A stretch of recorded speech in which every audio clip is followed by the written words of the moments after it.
करण्यासाठी आता नागपुरातल्या मतदान केंद्रावरती आलेत मुख्यमंत्री देवेंद्र फडणवीस। आपल्याला दृश्यात दिसतात एक्सक्लुझिव्ह दृश्य, आणि त्यांच्या पत्नी अमृता फडणवीस या सुद्धा मतदानाचा हक्क बजावण्यासाठी नागपूरमधल्या मतदान केंद्रावरती नागपूरमध्ये मुख्यमंत्र्यांचं मतदान। आणि याआधी केंद्रीय मंत्री नितीन गडकरी सुद्धा संपूर्ण परिवारासह मतदानाचा हक्क बजावून गेले, आणि त्यानंतर आता महाराष्ट्राचे मुख्यमंत्री देवेंद्र फडणवीस आपल्या पत्नी सोबत अमृता फडणवीस सुद्धा त्यांच्या सोबत आहेत, आणि ते आता आपला मतदानाचा हक्क बजावतील।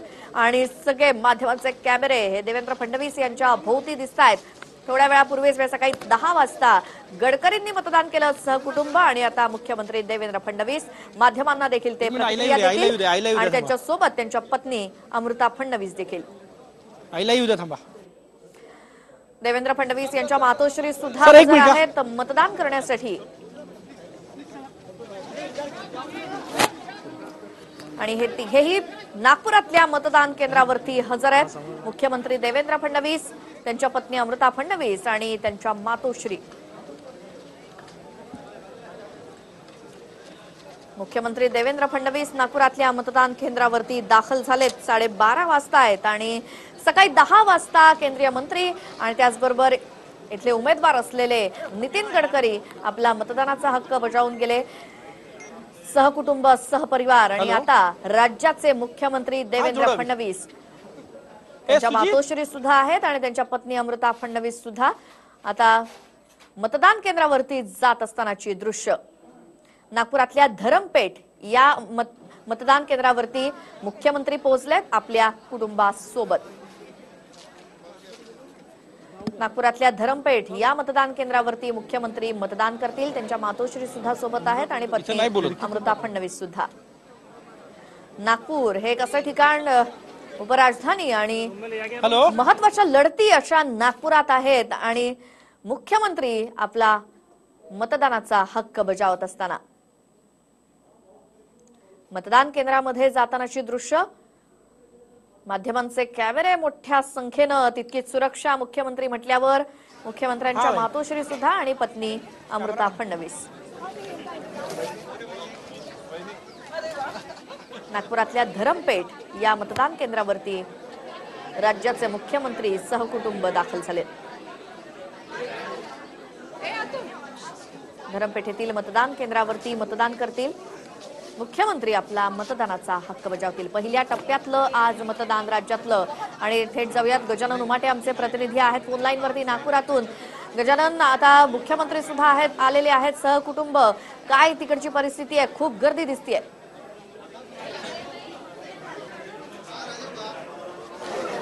नक्कीच मुख्यमंत्री देवेंद्र फडणवीस जे आहेत ते मतदान करण्यासाठी या ठिकाणी धरमपेठ हिंदी प्राथमिक शाळा आहे त्या ठिकाणी गेलेले आहेत। त्यांच्या मातोश्री आणि अमृता फडणवीस सुद्धा त्यांच्या सोबत आहे। एकूणच धरमपेठ परिसरामध्ये त्यांचं जे खासगी निवास आहे त्यामुळे या ठिकाणी त्यांचं मतदान होतं। गेल्या वेळेस सुद्धा याच ठिकाणी मतदान केलं होतं, आणि आवर्जून सकाळीपासून ते नागपुरात आहे, कारण की नागपुरातून संपूर्ण या निवडणुकीचे सूत्र जे आहे ते भाजपकडून मुख्यमंत्री देवेंद्र फडणवीस हाताळत आहेत, आणि त्यामुळेच ते आज नागपुरात आहे आणि मतदान करायला आले। सकाळपासून जे वॉर रूम तयार केलेलं आहे त्या वॉर रूम मधून संपूर्ण सूत्र जे आहे ते हलवले जात आहे। सगळ्यात महत्त्वाचं म्हणजे विदर्भात गेल्या निवडणुकीतलं आपण जर चित्र बघितलं या 7 मध्ये पोटनिवडणुकीत भंडारा गोंदिया ही जागा जी आहे ती राष्ट्रवादीकडे गेली, उरलेल्या 6 जागा आता युतीकडे आहे, आणि त्या जागा कशा मिळवता येईल यासाठी संपूर्ण की सगळ्यात जास्त परिश्रम जे आहे ते मुख्यमंत्र्यांनी या ठिकाणी घेतले, आणि त्याचं आज जे आहे ते मत आणि सुजित आणि दृश्य आपण पाहतोय, माहिती सुद्धा घेतोय गजानन उमाटे यांच्याकडून। मात्र मतदान केंद्रामध्ये प्रवेश करत असताना दिसतायत आपल्याला मुख्यमंत्री देवेंद्र फडणवीस। धरमपेठ इथे त्यांचं खाजगी निवासस्थान, आणि त्याच भागातल्या मतदान केंद्रावरती मुख्यमंत्री सहकुटुंब त्यांच्या। नक्कीच आपण ही दृश्य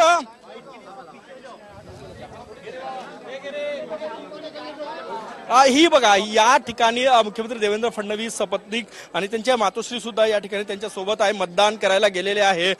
सुरक्षेच्या कारणास्तव थेट रांगेत उभे न राहता थेट मतदान करण्यासाठी गेले आणि आपल्या मतदानाचा हक्क जे आहे ते मुख्यमंत्री देवेंद्र फडणवीस बजावत आहे. महत्वाची जागा आहे नागपूरकडे वगैरे देशाचं लक्ष लागलेलं आहे आणि नागपूरच नाही तर ज्या 7 लोकसभा मतदारसंघात पहिल्या टप्प्यातील आज मतदान होत आहे त्यावर संपूर्ण ताकद भाजपनं लावली. सगळ्यात जास्त जबाबदारी जी होती ती मुख्यमंत्री देवेंद्र फडणवीस यांच्यावरती. आपण ही दृश्य जी आहे ती अगदी मतदान केंद्राबाहेरची सगळी दृश्य आहे. नेहमीप्रमाणे यावेळेस सुद्धा सहकुटुंब त्यांच्या आईसह ते या ठिकाणी मतदान करण्यासाठी आलेले आहे. अमृता फडणवीस सुद्धा या ठिकाणी सोबत आहे आणि सगळ्यात महत्वाचं म्हणजे विदर्भ हा कारण की मुळात मुख्यमंत्री देवेंद्र फडणवीस नागपूरचे सुपुत्र आहेत त्यामुळे विदर्भातले जास्तीत जास्त जागा कशा निवडून येईल यासाठी जे आहे ते देवेंद्र फडणवीस यांचा प्रयत्न होता आणि गेल्या निवडणुकीत विधानसभेत 44 जागा निवडून आणल्या. गेल्या निवडणुकीत 10च्या 10 लोकसभेच्या जागा ज्या आहेत त्या युतीकडे होतात. यावेळेस तेच निकाल राहावे यासाठी भाजपनं सगळ्यात जास्त मेहनत विदर्भात घेतली.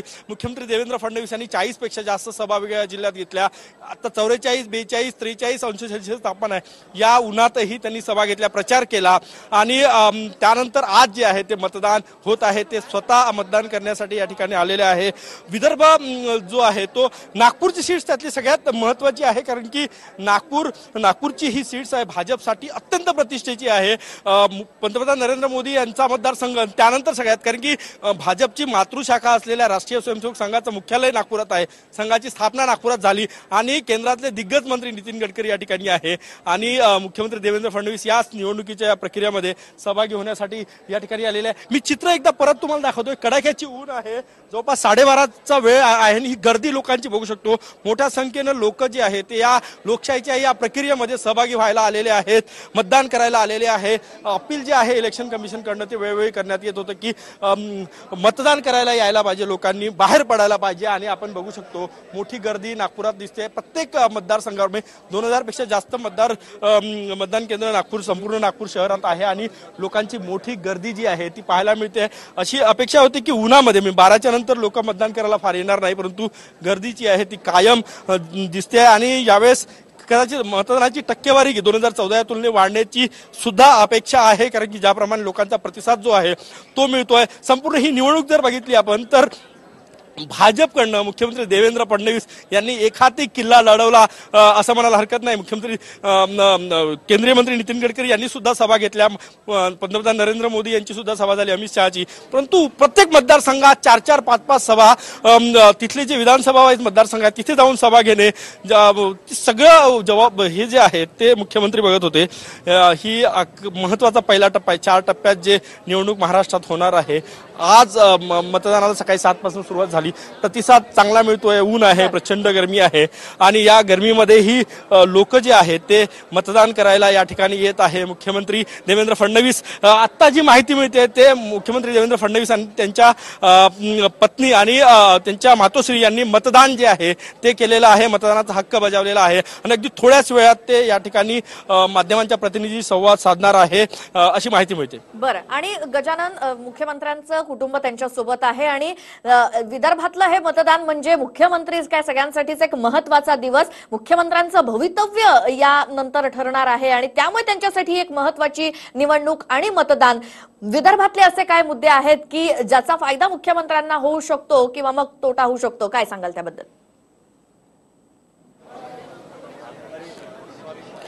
नक्कीच आपण बघितलं ही सेमीफायनल आहे कारण की 6 महिन्यानंतर विधानसभा लागणार आहे. म्हणजे मुंबईत मुख्यमंत्री कोण असेल महाराष्ट्राचा हे विधानसभेत ठरणार आहे. त्याच्या पूर्वीची सेमीफायनल ही लोकसभा आहे. या ठिकाणी विदर्भातून 62 आमदार जातात, त्यापैकी 44 आमदार जे आहे गेल्या वेळेस भाजपकडे होते. त्यामुळे यावेळेस लोकसभेत जास्तीत जास्त मेहनत करायची. म्हणजे ही विधानसभेची सराव परीक्षा असंही म्हणायला हरकत नाही. त्यानंतर विधानसभेसाठी जायचं. आता किती यश मिळतं कारण की लोकसभेत गेल्या वेळेस 10-0 असा स्कोर होता. म्हणजे 10ही जागा युतीकडे होत्या. त्यात एक पोटनिवडणूक भंडारा गोंदियाची जिथं नाना पटोले यांनी राजीनामा दिला होता आणि काँग्रेसमध्ये प्रवेश केला होता ती पोटनिवडणूक भाजप पराभूत झाली. त्या ठिकाणी राष्ट्रवादीचे खासदार या ठिकाणी आहेत आणि ते सोडले तर सगळे जे आहे त्या जागा युतीकडे आहे. त्यामुळे जास्तीत जास्त जागा कशा जिंकता येईल जेणेकरून त्यावर मुख्यमंत्री देवेंद्र फडणवीस यांचा भविष्याची राजकीय वाटचाल अवलंबून असणार आहे. कारण की आतापर्यंत ज्या काही निवडणुका झाल्या त्याचं श्रेय यश आणि अपयश सगळं देवेंद्र फडणवीस यांच्या पदरी पडलं. त्यामुळे आत्ताची ही निवडणूक अत्यंत महत्वाची आहे. मुख्यमंत्री देवेंद्र करून या ठिकाणी बाहेर पडत आहे ना आता थोड्याच वेळात माध्यमांशी संवाद साधणार. मुख्यमंत्र्यांसाठी अत्यंत महत्वाची ही निवडणूक आहे कारण की पुढच्या म्हणजे 6 महिन्यानंतरच्या लोकसभा निवडणुकीच्या पूर्वी हे बघा आपण हे थेट दृश्य बघू शकतो जे आहे ते मुख्यमंत्री बाहेर पडलेले आहे आणि या ठिकाणी जे आहे ते थोड्या मतदानचा हक्क बजावला ते दाखवत आहे. गजानन थोडासा थांबवतोय आणि आपण दृश्य दाखवतोय. मुख्यमंत्री देवेंद्र फडणवीस त्यांच्या मातोश्री आणि पत्नी अमृता फडणवीस हे त्या ठिकाणच्या मतदान केंद्रामध्ये जाऊन त्यांनी आपला मतदानाचा हक्क बजावला आणि आता ते बाहेर पडतात या मतदान केंद्रामधून आणि बोटावर लावलेली शाई ते माध्यमांसमोर दाखवतायत. आम्ही आमचं कर्तव्य पार पाडलेलं आहे, तुम्ही सुद्धा पाडा, अशा प्रकारची प्रतिक्रिया सुद्धा मुख्यमंत्री देतील आणि माध्यमांना ते प्रतिक्रिया देतीलच, ती ऐकणारच आहोत. मात्र ही दृश्य आहेत पहिल्यांदाच TV9 वरती मतदान केंद्रामध्ये प्रवेश करत असताना मुख्यमंत्री आणि त्यांचं कुटुंब आणि मतदान केंद्रामधून बाहेर पडल्यानंतर मुख्यमंत्र्यांच्या मातोश्री सुद्धा आहेत. नागपूर मधलं त्यांचं निवासस्थान ज्या ठिकाणी आहे त्याच ठिकाणच्या मतदान धरमपेठ या भागातल्या मतदान केंद्रावरती जाऊन मुख्यमंत्र्यांनी सहकुटुंब मतदानाचं कर्तव्य बजावलेलं आहे आणि आता ते या मतदान केंद्रातून बाहेर पडतायत. ही थेट दृश्य राज्याचे मुख्यमंत्री देवेंद्र फडणवीस यांच्यासाठी ही निवडणूक हे मतदान हे अतिशय महत्वाचं आणि जसं आमच्या प्रतिनिधींनी सांगितलं विधानसभेची ही सेमीफायनल आहे असं म्हटलं तरी हरकत नाही आणि त्यामुळे सगळ्याच अर्थाने विदर्भासाठी मुख्यमंत्र्यांसाठी महत्वाची निवडणूक आणि मुख्यमंत्र्यांनी सहकुटुंब आपला मतदानाचा हक्क बजावलेला आहे.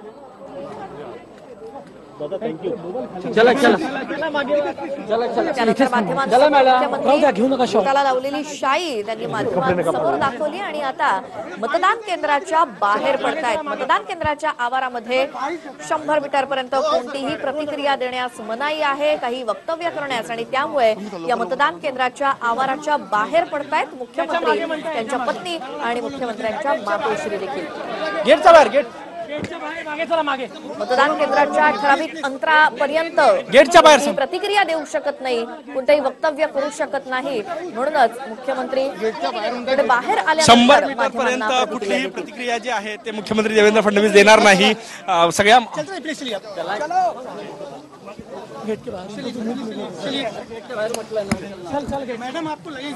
ज्यावेळेला मतदान केंद्रामध्ये आले होते कुटुंब मुख्यमंत्री देवेंद्र फडणवीस त्यांनी आपला मतदानाचा हक्क नागपूर मधल्या धरमपेठ या भागामधल्या मतदान केंद्रावरती बजावलाय. त्यांचं खासगी निवासस्थान धरमपेठ या भागामध्ये आणि त्यामुळे त्यांचं मतदान केंद्र हे धरमपेठमध्ये त्यांनी आपली पत्नी आणि मातोश्री यांच्या सोबत जाऊन सर झालं ना 100 मीटर मतदानाचा हक्क बजावला.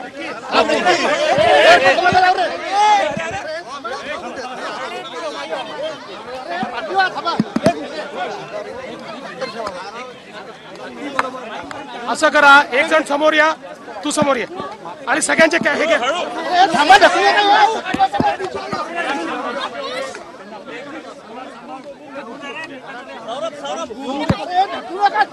तुम्ही समोर या. आप ले लो, चलो 2 फूट मागे ना. बूम बूम पाहिजे.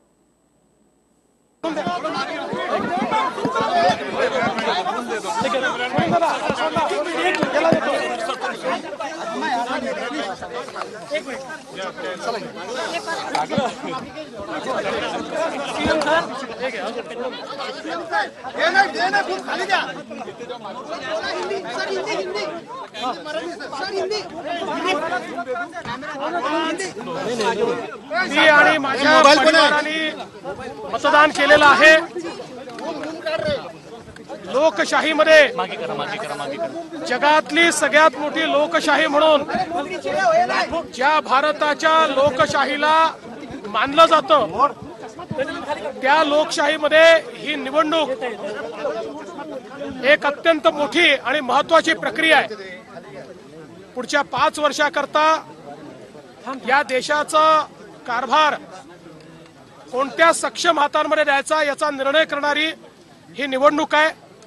आणि म्हणून मी, माझ्या पत्नीनं, माझ्या आईनं, आमच्या परिवारानं सगळ्यांनी या ठिकाणी नागपूरमध्ये मतदान केलंय. आणि आमची सर्वांना विनंती आहे, आपण सगळ्यांनी मतदान करावं, मोठ्या संख्येनं मतदान करावं आणि देशामध्ये एक मजबूत सरकार आणण्याकरता मतदान करावं. आज मैंने, मेरी पत्नी ने, मेरी माताजी ने, हमारे पूरे परिवार ने अभी यहाँ नागपुर में हमने वोटिंग किया है. और मैं पूरे देश की जनता से और महाराष्ट्र की जनता से अपील करना चाहता हूं, भारत का लोकतंत्र ये दुनिया का सबसे बड़ा लोकतंत्र है और इस लोकतंत्र को तभी मजबूती मिलेगी जब लोग बढ़ चढ़कर वोटिंग में हिस्सा लेंगे. और मेरा विश्वास है कि भारत की जनता, महाराष्ट्र की जनता, विदर्भ की जनता, नागपुर की जनता बड़े पैमाने पर आज वोटिंग करेगी और देश में एक मजबूत सरकार लाने के लिए हम सब लोग मिलकर प्रयास करेंगे. मैं सभी को बहुत बहुत शुभकामनाएं देता हूं. इंग्लिश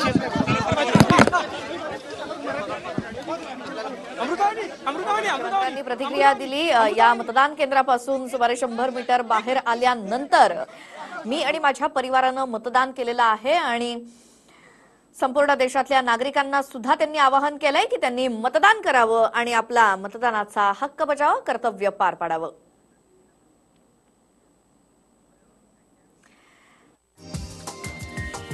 हा व्हिडिओ तुम्हाला आवडला असेल तर असे आणखी व्हिडिओ पाहण्यासाठी TV9चं YouTube चॅनल सबस्क्राइब करा, बेल बटन दाबा. ताज्या घडामोडींसाठी लॉग ऑन करा tv9marathi.com.